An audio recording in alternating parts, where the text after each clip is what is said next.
Olá, meus amigos, estamos ao vivo aqui no Facebook da OAB de Carapicuíba. É uma grande honra poder entrar aí na sua casa, no seu escritório, aonde você está, para falarmos um pouco sobre direito e passarmos um pouco dessa experiência aqui da OAB de Carapicuíba. Hoje nós teremos uma live que será conduzida pelo nosso presidente, Dr. Douglas dos Santos, nosso presidente da Comissão Especial de Direito Imobiliário. Lembro que essa comissão ela foi recentemente criada pela OAB de Carapicuíba e ela tem uma grande finalidade de congregar toda essa parte teórica de direito imobiliário que o Dr. Douglas já vem tratando há muito tempo. Faço aqui menção e agradecimento aos nossos membros da Comissão de Direito Imobiliário. Depois o Dr. Douglas também falará sobre eles. O nosso vice-presidente, Dr. Márcio, nossa secretária, a doutora Regiane de Vasconcelos, os membros regionais da Vila Dirce, Dr. Carlos Alberto da Silva, Dr. Alex Venâncio, que é membro da Regional Central, doutora Selma Maria Pereira de Magalhães, que é membro da Regional do Ariston, membro regional da Coab, o doutor Márcio Navarro, coordenadora da Lei do Inquilinato, a doutora Fernanda Martins, coordenador do Direito Condominial, doutor Henrique Gregório, os membros colaboradores, também faço menção e agradecimento, nosso querido doutor Sinésio Luiz Antônio, que é o responsável também pela pasta da Secretaria-Geral da OAB de Carapicuíba, doutor Carlos Alberto da Silva também, doutor João Aparecido dos Santos, doutor Michel Garcia Costa, também faço menção e agradecimento ao ao engenheiro civil Marco Antônio Marques, também a engenheira civil Roseli Lima de Araújo, o corretor de imóveis, que é inclusive responsável regionalmente pelo Cresce aqui da nossa cidade, Teucimar Garcia Costa, e também a corretora de imóveis Daiane Proenza Rodrigues dos Santos. Então, nós temos aí uma comissão que foi formada pelo nosso querido presidente, doutor Douglas dos Santos, uma comissão muito forte. E hoje teremos essa live Direito dos Corretores de Imóveis. Peço nesse momento para que a Evelyn coloque o nosso querido doutor Douglas dos Santos, a quem agradeço muito por aceitar o desafio, uma pessoa que a gente tem muita estima, consideração, uma pessoa que tem trazido uma grande contribuição, não somente para a OAB, mas para toda a nossa cidade. Dr. Douglas, seja muito bem-vindo. E hoje nós vamos falar sobre um assunto muito importante, que são os direitos dos corretores de imóveis. Hoje, que inclusive, segundo o que o Dr. Douglas me disse, hoje é o dia do corretor de imóveis, né? Então, nada mais justo que falarmos sobre esse tema tão importante. Dr. Douglas, por favor, a palavra está contigo.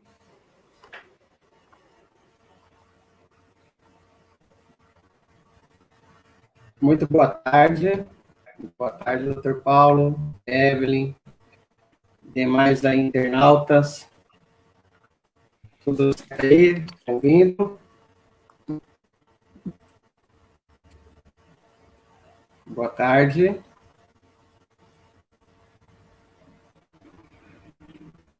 Boa tarde, boa tarde.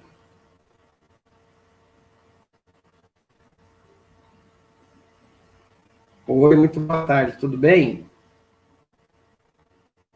Tá ouvindo aí?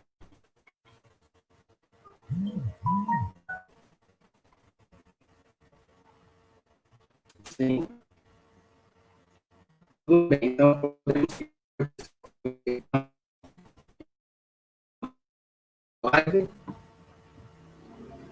Então, tudo bem. Bom, boa tarde aí a todos, amigos aí, que estão dia 27 de agosto de 2020. Então, o Dia dos Corretores de Imóveis, né? Estamos organizando essa live aí para falar um pouco sobre o direito do corretor de imóveis e que é aqui a propício pelo essa comissão do direito imobiliário também, onde ficamos muito honrados em estar organizando essa situação e tem os colegas que aceitam participar da nossa comissão, conforme o Paulo já falou.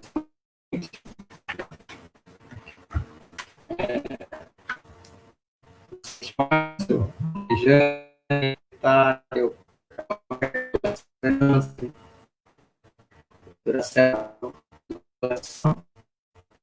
doutor Márcio Navarro, doutora Fernanda, doutor Henrique Gregório, doutor Césio, o Aparecido dos Santos,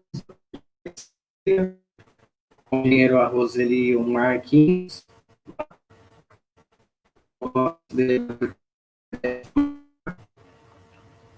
e a Daiane Proença, Rodrigues dos Santos, como corretora, nosso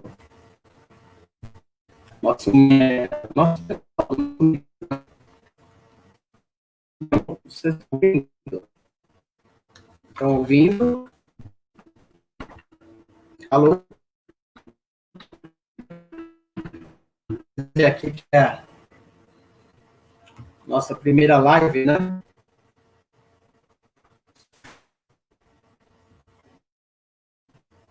Falar um pouco de imobiliário, de imóvel.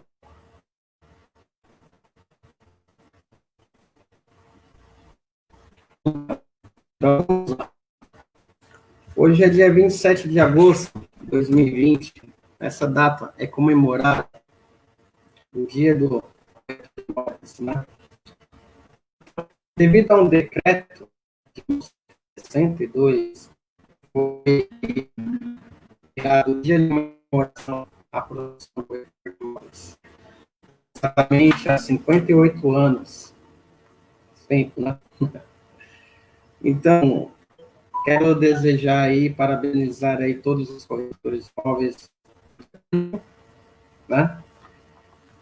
Estamos aí também, estamos aí a Comissão de Direito Imobiliário, junto com os colegas estados, para poder trabalhar em nossa junta ao OAB, para poder melhorar, organizar, fiscalizar a questão do direito imobiliário local, né?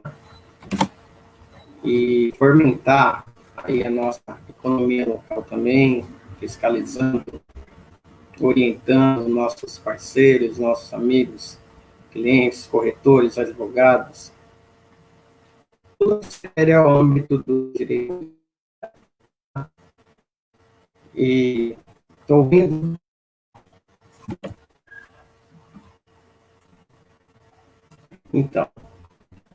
Então aí aqui um pouquinho sobre o Dia Nacional do Corretor de Imóveis. É comemorado anualmente em 27 de agosto. Homenageia o trabalho do profissional que se dedica à mediação imobiliária, ou seja, ajudar a vender ou alugar imóveis para pessoas que estejam interessadas.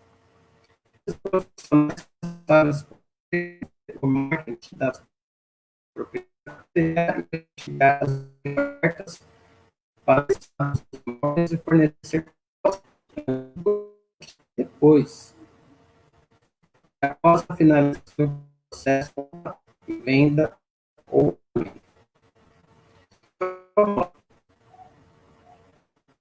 imóveis profissional que ele é muito, né, as pessoas por orientar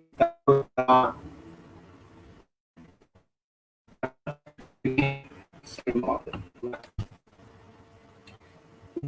Você tem o dever de trabalhar.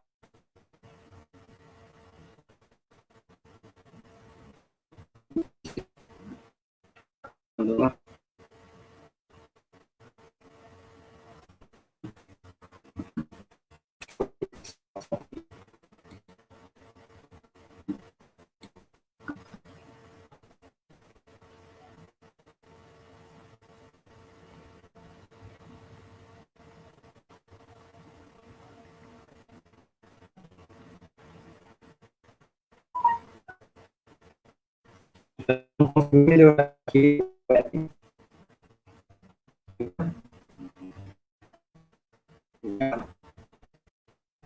Melhorou?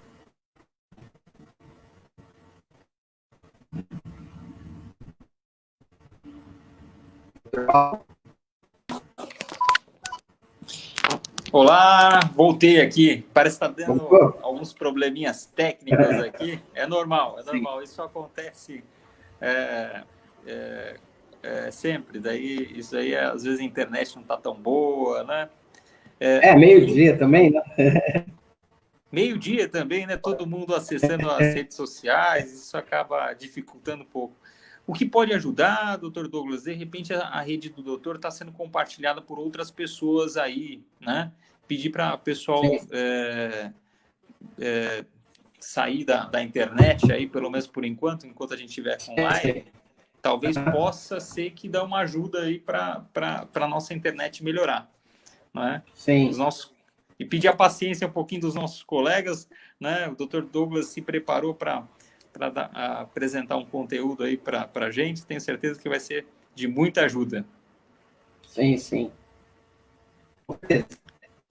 Da minha parte, parece que deu uma melhorada, viu? Não sei se as outras pessoas estão sentindo essa melhora, mas fale um pouco, doutor Douglas, o doutor está me ouvindo bem? Como que está? Sim. Legal. Doutor, então, uma pergunta, eu vou respondendo aqui.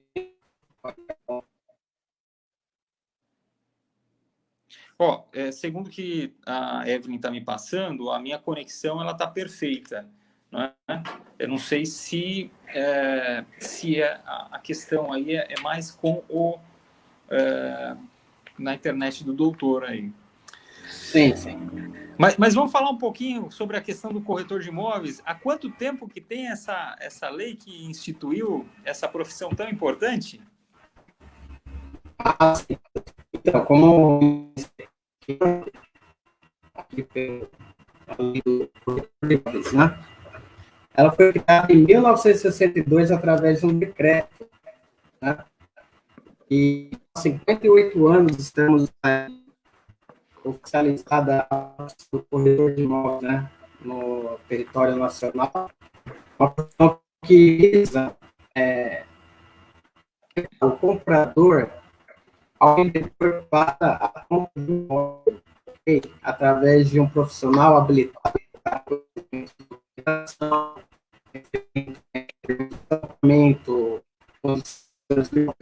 entendeu? Então, há 58 anos, essa de hoje comemorada. Também, em 1972, também, então, reconhecimento, nova regulamentação da profissão.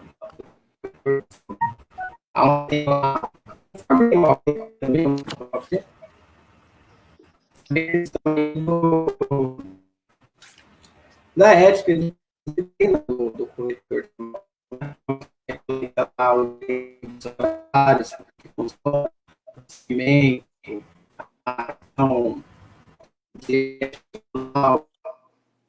vários procedimentos. Doutor Douglas, até me perdoe, mas está travando bastante. Sim. Eu estou com dificuldade de entender o doutor. Veja, se tem alguém aí próximo para dar um suporte, a gente pode colocar no grupo e subir pelo celular. Eu estou pelo celular aqui, até que está bem bacana, eu acredito que a minha conexão, e até eu tirei... então, eu acredito que pelo celular provavelmente tende a ter uma conexão um pouquinho melhor, né? Então, mas é muito interessante essa questão, né? Porque muitas vezes a gente vê o corretor de imóveis sendo preterido, né? Muitas vezes, aí a pessoa quer fazer, às vezes, uma aquisição de um imóvel, quer fazer algum procedimento, né? Seja locação, seja compra e venda, seja, né? Contrato, né? E muitas vezes acaba preterindo o corretor de imóveis e acaba tendo muitos problemas, né? Então, é uma profissão que é muito importante, né? O direito imobiliário, ele acaba tendo a função aí de preservar não somente a propriedade, mas também o direito de todas as partes envolvidas na compra, aquisição do território, seja particular, seja público, né? E envolve toda uma gama, né, de conhecimentos, né? Então, a gente percebe aí a importância dessa matéria. E eu, sinceramente, não imaginava que já tivesse tanto tempo assim, né? Desde 1962, né? 58 anos essa profissão tão importante que é aí a corretor de imóveis. Opa, eu acho que agora nós estamos conectados. Ah, sim. Melhorou? Estou vendo, melhorou muito. Agora, 100%. Então beleza. Parece que é uma outra pessoa. Parece que... Doutor Douglas, então é isso. Agora o doutor fica mais à vontade e vai ter mais facilidade de conduzir os trabalhos, né? Muito bom. A palavra está com o doutor. Melhorou então aí o áudio aí, né? Perfeito. Então, beleza. Eu não vou conseguir ver as perguntas aqui pelo chat, então vamos pelo celular. Bom, gente, então é isso. Como eu havia falado inicialmente, não sei se nossos amigos aí ouviram, né, que estavam cortando um pouco o áudio. Então, doutor Paulo quis aí agradecer aí pelo convite aí de tomar frente a essa comissão de direito imobiliário, aos demais colegas que se disponibilizaram e está ajudando, né, diante desse trabalho que a gente está iniciando. Agradecer ao doutor aí pelo convite. E aí, o que a gente já está falando hoje? Como hoje é o dia do corretor de imóveis, né? Então, estamos aí também fazendo essa live aí para poder celebrar um pouco com eles, né? E falar um pouco do direito do corretor de imóveis. Bom, o nosso profissional, que é o corretor de imóveis, ele é credenciado junto ao Conselho Regional dos Corretores de Imóveis. Podemos chamar de CRES, né? A pessoa, para ser um corretor de imóveis, ela deve fazer um curso junto à escola habilitada para poder falar sobre relações humanas, matemática financeira, economia, política social, mercado, avaliação, mídias sociais, etc. Demais outros assuntos, contratos, ter conhecimento sobre a questão, ok? Então, muito importante esse curso para o corretor de imóveis. Então, assim, muitas pessoas trabalham fazendo corretagem, mas não são corretores de imóveis. Devemos ter cuidado com essas pessoas que se dizem corretores de imóveis, né? A gente fala vulgo corretor. O corretor de imóveis, ele paga uma anuidade para poder trabalhar. Ele tem também, quando tem um escritório, ele é regulamentado junto à prefeitura local, ele paga impostos sobre os seus honorários recebidos. Então, é uma profissão, sim, muito importante. E esse dia, do dia 27 de agosto, ele foi criado em 1962, né? E em 1978 foi aí criada a lei federal que regulamenta a profissão dos corretores de imóveis junto ao Conselho Regional, o CRES. Entendeu? Então, é assim, o corretor de imóveis, hoje em dia, ele é procurado para vender um imóvel de algum cliente, fazer essa publicidade, oferecer a alguns outros clientes compradores. A gente sempre indica, sempre, assim, né, aconselha, para que o corretor, quando for fazer a captação desse imóvel, que faça através de um contrato por escrito entre o vendedor e o corretor. Chamamos isso de autorização de venda. Essa autorização de venda, ela dá o poder ao corretor de imóveis em poder falar sobre o imóvel, divulgar o imóvel que está vendendo. E é o primeiro contato entre o vendedor e o corretor, onde é contratada lá? O valor da compra e venda do imóvel, quais as condições da documentação do imóvel, localidade, o porquê o vendedor está vendendo o imóvel. Então, é a primeira aproximação entre o corretor e o vendedor. Então, muito importante ter esse contrato de prestação de serviços, que a gente chama de autorização de venda, aonde pode ser com exclusividade, aonde aquele vendedor dá exclusividade por um certo período ao corretor para poder trabalhar com aquele imóvel de divulgação, ou sem exclusividade, aonde atualmente é muito trabalhado em virtude da divulgação por internet, tudo, onde o corretor tem apenas simplesmente autorização para divulgar aquele imóvel, né? E dizemos que, pela lei regulamentar, né, e a comissão devida ao corretor de imóveis, qual é o direito do corretor de imóveis?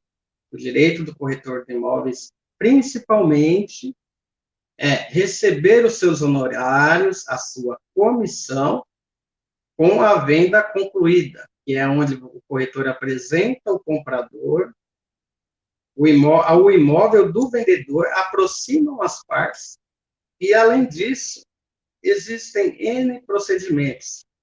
Podemos falar de A a Z, que é apresentação do imóvel, verificação de documentação, verificação de prefeitura, cartórios, água, luz, condições do imóvel, a entrega do imóvel à posse, e tudo isso regulamentado após um prévio levantamento imobiliário, onde é feita a assinatura de um contrato ou uma escritura, né, no cartório de registro civil, onde transfere a propriedade, né?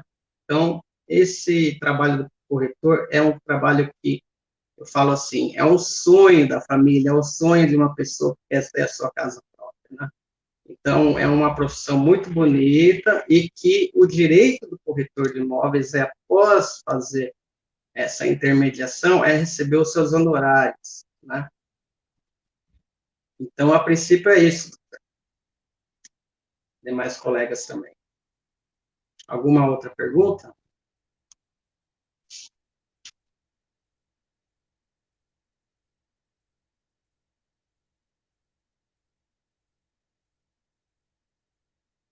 Sr. Paulo?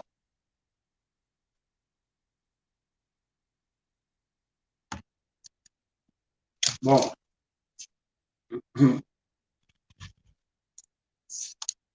Evelyn? Então, continuando a nossa live aqui, não sei se vocês estão ouvindo.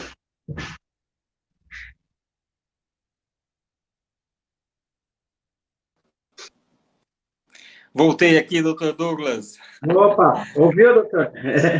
Ouvi, eu estou acompanhando aqui, até estava vendo lá o Facebook para a gente dar uma divulgada. Mas deu para ouvir aí, certinho? Perfeito. Agora estamos com muita clareza, o som está perfeito. Deixa eu lhe perguntar, doutor Douglas, o doutor que tem um grande conhecimento aí na área, né, de imóveis, né, já há muitos anos milita como também, além de advogado, também como um excelente corretor de imóveis. Obrigado. Qual que é a orientação aí que o doutor pode passar para o corretor que hoje ele está tendo aí, comemorando o seu dia, né? O que o doutor, aquela pessoa que está iniciando os trabalhos, né? Qual que seria a informação aí, a orientação que o doutor pode dar para esse profissional? Tá ok.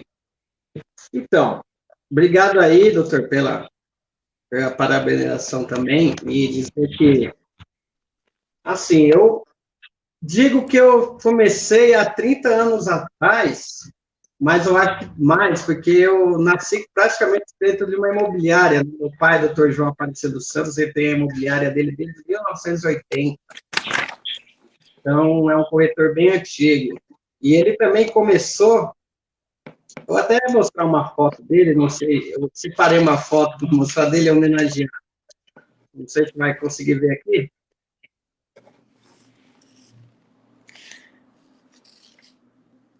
Dá para ver, o doutor João está novo nessa foto, hein? E esse pequenininho sou eu, e aquele lá é o professor dele. Então, que legal. Eu digo que aí é o seu segundo Marques, um dos corretores mais antigos de Carapicuíba, infelizmente ele faleceu ano passado, né? Entendeu? Então, ali foi onde tudo começou. Então, eu digo que, assim, hoje em dia o corretor de imóveis tem muita ferramenta na mão, ele tem a internet, ele tem o Instagram, ele tem o Facebook para trabalhar, ele tem o próprio site dele, ele tem o WhatsApp, tem... A ferramenta, hoje em dia, ela vai muito longe, né? Entendeu? Então, quem está começando, hoje a gente está num período, uma certa dificuldade, de uns 5 anos para cá, a gente está numa crise imobiliária que começou a melhorar no começo do ano, mas, infelizmente, devido a essa pandemia do coronavírus, a qual estamos aí passando, decaiu, mas a gente sente que vai melhorar. Então, a gente precisa incentivar novos profissionais. Hoje em dia, temos muitos corretores de imóveis, né? É uma profissão que vem crescendo bastante, em virtude de empreendimentos, loteamentos no interior. Então, São Paulo, Barueri, Carapicuíba, hoje em dia está crescendo muito verticalmente. Então, o conselho que eu digo ao corretor de imóveis é se preparar, conhecer o mercado, estudar sobre documentação imobiliária, o que é um contrato, o que é um instrumento particular, o que a gente diz contrato de gaveta, porque hoje em dia, muitos imóveis são, assim, não digo irregulares, porque são imóveis que têm origem de loteamento e são regularizados junto à prefeitura. Então, justamente por isso também que estamos aí montando essa comissão, para poder melhorar essa questão junto à prefeitura, a questão também da regularização fundiária, a prefeitura já está aí começando o trabalho, a gente tem acompanhado, entendeu? Então, o que eu digo é incentivar o novo corretor de imóveis a estudar, conhecer o mercado, analisar a documentação, e fazer o seu serviço com presteza, com dedicação, dando prioridade, porque é isso, é uma profissão que a gente busca conhecimento. Como o corretor de imóvel, ele é quase um advogado às vezes, porque ele precisa saber muito, muito, muito. Fazer um levantamento junto à Receita Federal, cartório, prefeitura.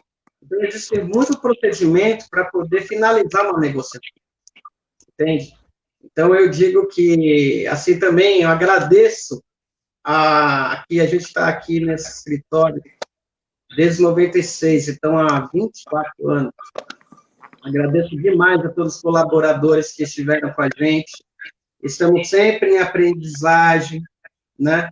Um dia após o outro, sempre aprendendo, com clientes, com amigos, com colaboradores, parceiros, e aberto a parcerias, né? Eu acredito que hoje em dia a parceria também é muito importante. Perfeito, doutor Douglas. E deixa eu lhe fazer uma pergunta que foi feita pelo doutor João Prado, doutor João Prado, que sempre nos acompanha. Um abraço para o doutor João Prado, que é o nosso presidente da Comissão de Segurança Pública, faz um excelente trabalho. Ele pergunta sobre o código de ética, se existe um código de ética para o corretor, e se o doutor pode explicar um pouquinho quais são as maiores problemáticas aí que são enfrentadas pelo corretor de imóveis. Tá, ok. Existe um código de ética profissional que é vinculado à lei do corretor de imóveis, né? Que estipulou aí a profissão do corretor de imóveis, existe um código de ética profissional. Então, o corretor de imóveis, assim, dentro do código de ética, ele deve prestar o seu serviço com presteza, clareza, informar ao comprador todas as situações daquele imóvel que está sendo negociado, apresentar certidões, né, referentes pessoais dos vendedores, bem como do imóvel junto à prefeitura, cartório de registros de imóveis, quando houver matrícula, ou quando não, através de um contrato, um instrumento particular, cessão e transferência de direitos. Então, no Código de Ética Profissional do corretor de imóveis, também fala sobre não falar mal da conduta de um outro profissional, entende? Falar, prestigiar sua entidade de classe, que seria o CRESSE. O que mais eu posso dizer? Sempre, de preferência, fazer um contrato por escrito com quem está em negociação, entendeu? Comunicar sempre que tiver algum vício, vamos supor, numa administração de um imóvel também, que o corretor é contratado para administrar uma locação, também ele sempre tem que estar em contato com o seu cliente, seja ele locatário, seja ele locador, né? E entregar papelada que a ele é conferida. Vamos supor, se o doutor me contrata para vender o imóvel e me cede alguma documentação e, de repente, o doutor depois vendeu particular ou através de outro corretor ou imobiliária, o senhor me procura, eu tenho que devolver aquela documentação que o senhor me entregou para fazer o meu trabalho, você está entendendo? Respeitar os demais colegas. Então, existe sim essa ética profissional, João Prado, Dr. Paulo e demais amigos aí, existe sim. Está dentro da lei federal que estipulou a profissão dos corretores imóveis, né? Ah, que legal, bacana. Essa é um tema muito interessante, né? E, eventualmente, numa irregularidade de conduta, a pessoa lesada ou até mesmo um outro corretor, ele procura quem para fazer uma denúncia ou como que isso acontece? Bom, conforme tem essa lei que estipulou aí a profissão, que é assim, regida pelo Conselho Regional, que é o CRESSE, quando há alguma denúncia, ou seja, por um colega corretor, ou que se sentiu lesado, ou por algum cliente que se sentiu lesado, ele pode fazer essa denúncia junto ao CRESSE, hoje em dia por e-mail, ou através do seu delegado municipal. Hoje em dia, o nosso delegado é o nosso amigo Telcimar, também pode procurar o delegado do CRESSE, levando, o corretor pegou um sinal e não fez a negociação e não quer me devolver. O porquê disso? Ou algum corretor que administra algum imóvel e recebe aluguel e não repassa. Então, também existe isso, né? Então, existe isso dentro da nossa classe, e isso deve ser levado ao CRESSE, né? E existem sanções aí, como censura de poder trabalhar, a suspensão, a censura verbal, a censura por escrito, ou uma multa que equivale, às vezes, até uma anuidade ou mais, entende? Então, existe, sim, a questão que provém quando o corretor não exerce a sua profissão de uma forma clara, né? E claro que isso é através de um processo administrativo junto ao CRESSE, entende? Agora, quando não ocorre isso, também pode procurar a justiça normal para poder, eventualmente, receber alguma coisa de direito, entendo eu também. Mas o CRESSE é o órgão responsável para poder aplicar alguma pena, alguma sanção ao corretor que não foi ético, entende? Então, existe sim essa questão aí. Ah, bacana. E assim, é um tema muito amplo, né, sobre essa questão de ética e disciplina. E na OAB, até o Dr. João Prado, ele colocou essa similaridade entre o Tribunal de Ética, né, da OAB. No CRESSE também existe esse Tribunal de Ética, e e também fazendo uma outra ponderação, se existe o Tribunal de Ética, como que ele funciona, né? Se existe relator, como que funciona, e sim. existem comissões, por exemplo, na OAB, a gente tem comissões, por exemplo, essa daqui que o doutor está presidindo é uma comissão, no Cresce também existe, como que funciona isso? Sim. Bom, Carapicuíba era vinculada ao Conselho Regional de Osasco, né? E Osasco seria como se fosse uma subseção, entende? E Osasco responde a São Paulo. E existe, sim, uma Câmara Arbitral, alguma coisa nesse sentido, que quando tem um processo ético-disciplinar, ele vai para São Paulo, aonde o corretor pode responder por escrito, é feita uma audiência amigável preliminar, é feita uma defesa. Inclusive, o corretor pode contratar um advogado para poder fazer a sua defesa junto ao CREF.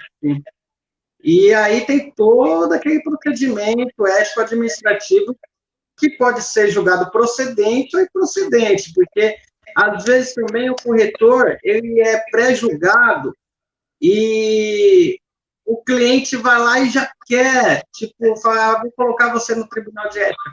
Tem certos fatos que, sim, são, assim como pode ser, apenalizados com a suspensão, a censura verbal, a censura por escrita, combinado com a multa de anuidade. Mas, às vezes, também, o corretor também é julgado, absolvido por aquilo, e continua a sua vida profissional normal, entende? Então, existe, sim, junto ao CREF de São Paulo, que fica na Alameda Pamplona, uma travessa da Paulista. Eu já fui lá. E tem essa questão aí, sim, doutor.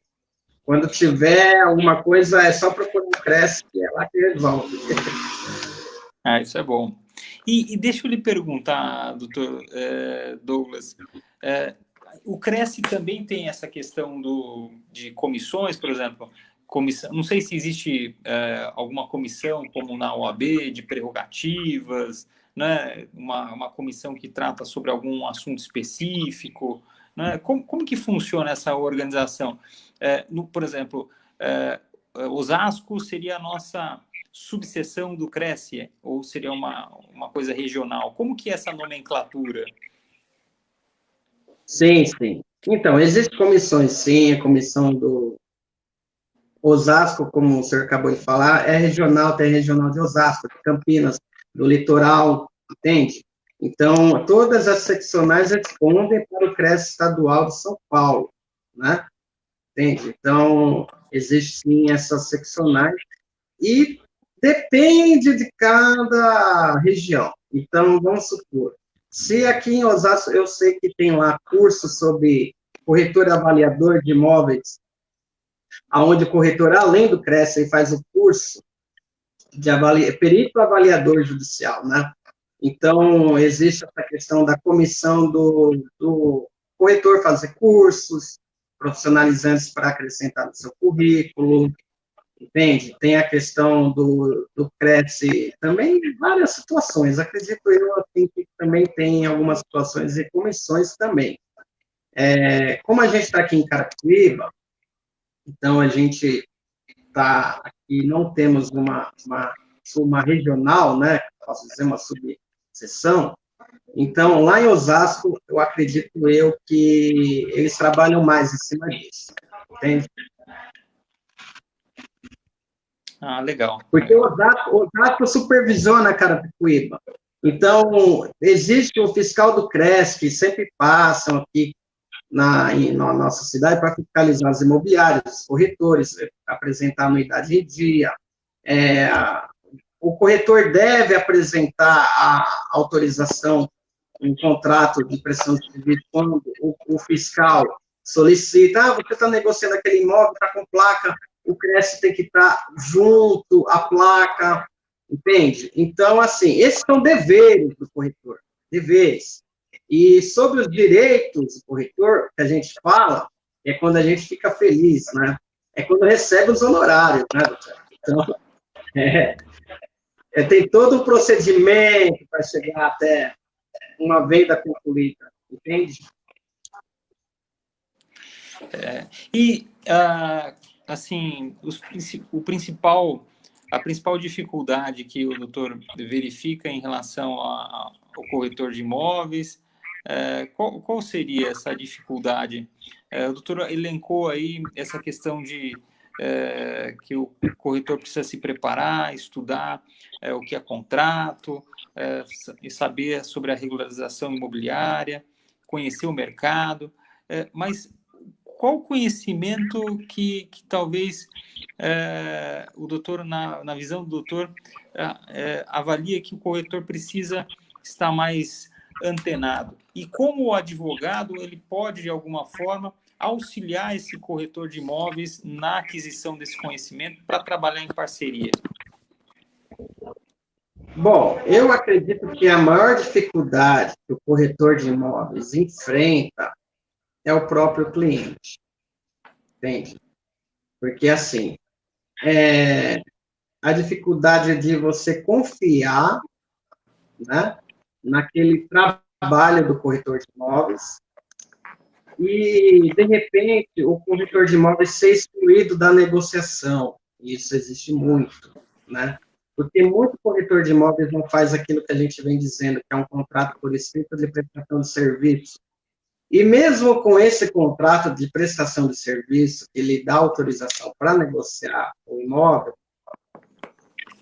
às vezes, aquela pessoa que está interessada em comprar, volta depois para conversar direto com o próprio vendedor. E eles não avisam quando fazem alguma negociação. Então, assim, na maioria das vezes, quando a gente apresenta um comprador a um vendedor, o negócio é feito normalmente, limpo, sem nenhuma, mas acontece de, vamos supor, de 10%, 20%, até 20% de ocorrer do cliente comprador procurar o vendedor por fora e eles vão comunicar a imobiliária ou o corretor. Então, eu acredito que é a maior dificuldade para o corretor de imóveis, né, ultrapassa ou que vem, isso é de muito tempo, é essa questão da relação de confiança entre os clientes, né? Inclusive, isso é matéria do Código Civil, já aconteceu comigo, né? E do direito do corretor cobrar a comissão quando isso ocorre através, se não me engano, artigo 725 do Código Civil, que uma vez que o corretor aproxima o comprador do vendedor, mesmo se eventualmente, futuramente, isso ocorrer sem a presença do corretor, o corretor tem direito em receber os seus honorários, equivalente a 6% do valor da venda. Então, assim, além do corretor ter a dificuldade de sair de casa todo dia, fazer o seu trabalho, que não é um trabalho remunerado, e sim conquistado os honorários através de uma conclusão de um negócio, às vezes está se preparando, indo na prefeitura, tomando conhecimento, fazendo divulgação, gastando dinheiro, gasolina, etc., e tal, seu tempo, acontece às vezes do corretor, em vez que eu falar, o corretor ludibriar, ele ser ludibriado. Então, é uma das maiores dificuldades que eu acredito, aqui em Carapicuíba, pelo menos assim, isso já aconteceu, eu sei que acontece muito. Então, acho que a maior dificuldade hoje em dia do corretor e é por isso que eu digo que a gente tem que ter com o nosso cliente, com o nosso amigo, com o nosso parceiro, uma relação de fidelidade. Então, fica o meu recado aí nesse sentido. E é interessante essa colocação, doutor, né? Porque, pensa só, o corretor desenvolve todo o serviço, todo o trabalho, faz a apresentação, né? Jamais aquele vendedor conheceria aquele comprador sem a intermediação do corretor. E aí, de repente, né, a gente vê aquela vontade de ser esperto, né? Talvez a ideia seja essa, né? O vendedor ou o comprador tem aquela, não vou pagar menos, né? Não vou pagar o trabalho que está sendo desenvolvido. né? É. E é importante colocar isso, né? Porque mesmo que eventualmente não tenha sido firmado um contrato ou um termo de compromisso, né? Um termo que o doutor colocou, autorização de venda, né? Mesmo que não tenha sido firmado esse termo de exclusividade, não sei, essa comissão ela é devida. O problema é provar isso, né? Aí você Como que vai o ter doutor que provar. avalia? Como que conseguiria provar isso tudo aí? Então, é justamente por isso que é muito importante fazer por escrito, entende? Hoje em dia, ninguém quer deixar muito por escrito.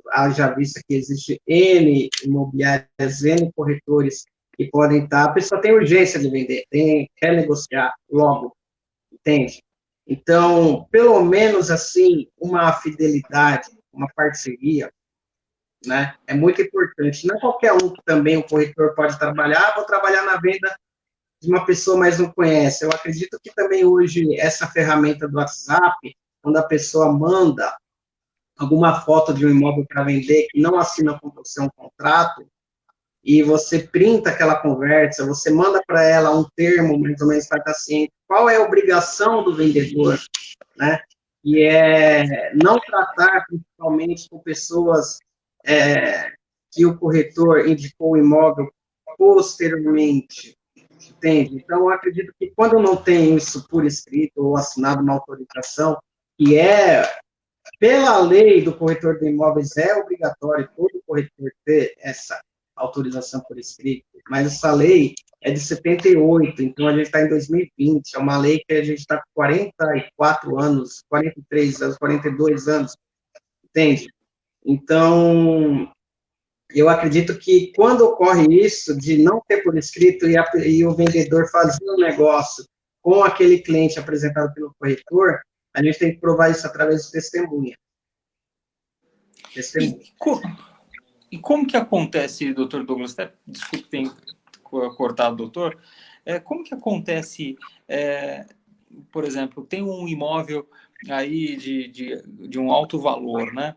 E aí a pessoa não quer assinar um termo de exclusividade ou não quer assinar um termo de autorização.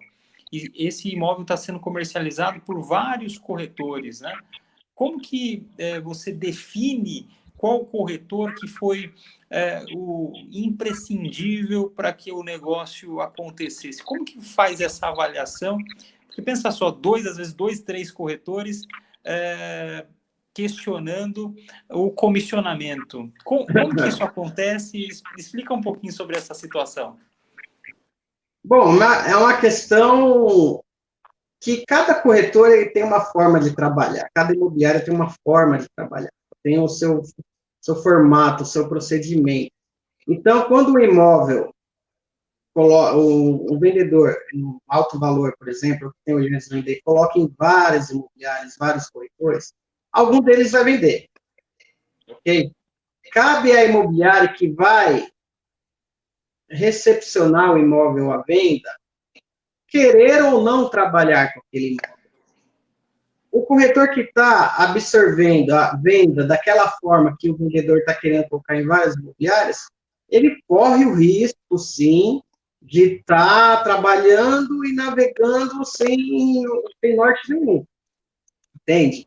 Então, eu posso arrumar um cliente, levar lá, tem a placa de um outro colega corretor, e eu estou trabalhando no preço, por exemplo, de 500 mil, mas o meu amigo, o outro corretor da outra imobiliária, está trabalhando por 480 mil.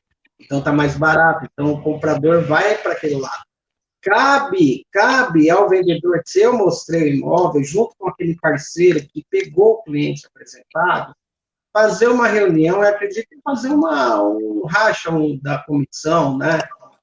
Também existe esse artigo do Código Civil referente à divisão de comissão, e eu acredito que a parceria e a verdade e a comunicação entre as partes, nesse caso, é muito importante. Por exemplo, o vendedor deixou para mim vender o imóvel dele, ele vendeu amanhã, ele deve me informar. Olha, vendi meu imóvel, entende? Então, essa é uma obrigação do vendedor, informar o corretor que o imóvel foi negociado, tá? E eu acredito que também na questão da parceria com outros corretores, um imóvel que está à venda em uma imobiliária e um outro corretor ou outra imobiliária procura aquela imobiliária, também existe uma porcentagem equivalente, assim, de 30% a 50% devido à prestação de serviço do outro parceiro da outra imobiliária ou corretor. Sim. E como que funciona, doutor Douglas, o direito do corretor de imóvel que trabalha para uma grande imobiliária? Vamos pensar aí no empreendimento que está sendo lançado, são vários empreendimentos que estão sendo lançados aqui em Carapicuíba, e você vai ter vários corretores trabalhando para uma imobiliária para vender aquele empreendimento. Como que é esse direito dele e da imobiliária? Como que é essa conversa que eles têm? Como que é essa contratação? Bom, um corretor, uma pessoa que trabalha num plantão de atendimento de um empreendimento, ele obrigatoriamente deve ser corretor inscrito ao CRES, primeiro. Então, ele trabalha de forma de plantão, certo? Então, o empreendimento contrata uma empresa imobiliária, como a Lopes, por exemplo, uma Coelho da Fonseca, são imobiliárias grandes, por exemplo, e etc.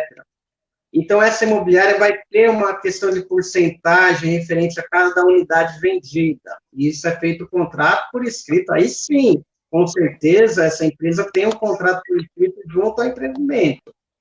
E aí, diante de comissão, que é a cada unidade vendida, aquele corretor que trabalha para a imobiliária, que é a contratada, no caso daquele plantão, ele vai receber uma porcentagem da comissão que a imobiliária recebe. Então, e também tem equipes, né? Eles montam equipes de 10 corretores, equipe 1, equipe 2, e aí vão, se aquele corretor lá, que é da equipe 1, atendeu o cliente 2 do corretor e tal, ele tem participação na venda. Então, acredito eu que, no caso, seria em torno de 6% cada unidade, aí o corretor recebe em torno de 10% a 30%. Tem uma tabela específica sobre isso também. Entendi. E isso, pela experiência do doutor, tem dado problemas, às vezes discussões? Isso é comum? Como que o doutor avalia? Eu acredito que sempre vai ter, né, discussões sobre o caso, entende? Porque o corretor também, ele chega a ser uma pessoa que presta serviço para uma imobiliária, para uma empresa imobiliária, entende? Então, acredito que aquele corretor que não é dono de imobiliária e que presta serviço para uma imobiliária ou uma empresa imobiliária, eles devem contratar também essa questão da prestação de serviço do corretor autônomo com a imobiliária. Então, por exemplo, eu tenho a minha imobiliária, eu tenho um amigo meu que trabalha comigo de corretor, a gente faz o contratinho de prestação de serviço, a gente estipula regras e direito de comissionamento, captação, entende? Aí já vamos também a chegar até um ponto do direito do trabalho, entende? Então, acredito que tem muita imobiliária que contrata por negociação, por porcentagem de negociação, mas tem muita imobiliária também que registra aquele corretor de imóveis com teto, né? Um teto salarial, direito a fundo de garantia, férias, etc., e mais um comissionamento contratado. Isso vai depender especificamente de cada negociação, cada empresa, cada imobiliária, cada corretor. Mas existe sim um direito, né, reconhecido também ultimamente. Só para entender um pouquinho, a gente já está quase chegando a 1 hora aí, agradecer também os colegas que estão conosco. É só para entender um pouquinho, doutor, essa questão referente a esses dois institutos, né? Você tem o corretor individual e tem a imobiliária. Quais são os requisitos para que esse corretor se transforme aí em seja aí, se habilite para desenvolver a atividade imobiliária, né? Teria algum tempo, porque na OAB, né, o advogado, por exemplo, para disputar as eleições, precisa ter 5 anos, né, de formado, né? Teria algum tempo para o corretor já iniciar as atividades como imobiliária? Explica um pouquinho sobre isso. Bom, acredito eu que, assim, para você ser um corretor, você tem que fazer um curso, aí você vira estagiário de corretor de imóveis, que você vai aprender todo aquele procedimento profissional, certo? Logo depois, você é habilitado junto ao CRES através de uma prova, que você também faz uma prova, faz todo o pagamento de uma inscrição. Com isso, o CRES faz uma solenidade de entrega do corretor de imóveis. A partir do momento que você recebe a carteira de corretor de imóveis, você é habilitado a trabalhar em...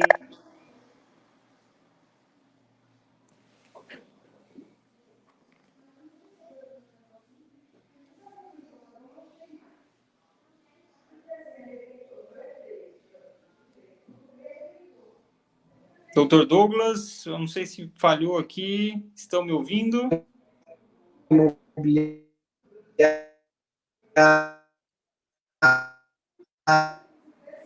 Empreendimento.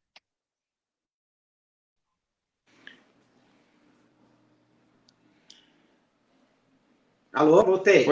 Oi, doutor Douglas. Voltou. Deu uma falhada aqui, mas eu acho que voltou. Tá me ouvindo? Então, ligação... Então, voltou. Alô? Voltou, agora voltou. Pronto. Finalizando, né, doutor? Finalizando. Voltou? Doutor. Voltou, agora sim. Agora okay. Sim. Parou quando o doutor estava explicando um pouco sobre essa questão da corretagem, né? A pergunta era se existe algum procedimento específico para o corretor ser imobiliária, né? Pedir habilitação para imobiliária, né? O doutor estava explicando passo a passo que o corretor passa, né? Vai se desenvolver na carreira. Então, aí, feita aquela solenidade da entrega da carteira, ele está habilitado a trabalhar independente, abrir imobiliária ou ser um corretor prestando serviço a alguma imobiliária, tá? Agora, para fazer parte, eu acredito para fazer parte da questão disciplinar junto ao Conselho Regional, se não me engano, eu dei uma lida outro dia aí, eu acredito que são 2 anos, entende? Então, para abrir imobiliário ou trabalhar como corretor, a partir do momento que recebe a carteira do CRES, ele já pode trabalhar. Ah, legal. Nossa, que bacana, né? São vários direitos aí que o corretor possui, né? O doutor Douglas explanou muitos deles, né? Deu muitas orientações. A gente está chegando no momento final, né, doutor Douglas? E Sim. Quero desde já agradecer ao doutor Douglas que aceitou esse desafio de estar conosco junto à Comissão Especial de Direito Imobiliário, uma comissão muito importante aqui na nossa subseção de Carapicuíba, e temos a grande honra de poder contar com o doutor que é uma pessoa experiente na área, um amigo de longa data, uma pessoa que tem grande comprometimento com a classe, né? E de coração desejo boas-vindas, um trabalho frutífero, né? Quero também agradecer a todos os membros da comissão doutor, todos os colegas que se habilitaram a fazer esse trabalho em prol da nossa advocacia, em prol da sociedade. Então, meus agradecimentos. E agora o doutor finaliza aí com os agradecimentos, as declarações finais. Fique à vontade, viu, doutor?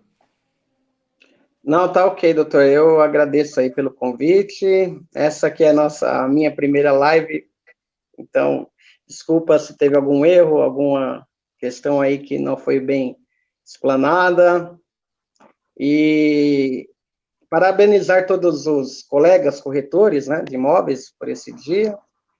E vamos em frente. 2020 está aí para a gente terminar e que venha o 2021 com muito sucesso, saúde e vida longa a todos nós.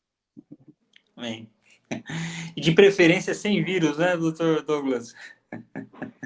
Tá vindo a vacina, né, doutor? Tomara. É verdade. Tomara que dê certo. É verdade, verdade. Então, um abraço a todos, agradeço. Forte abraço, doutor Douglas. Um abraço, colegas. Obrigado. Obrigado, doutor Paulo. Bom dia para o senhor, até a próxima.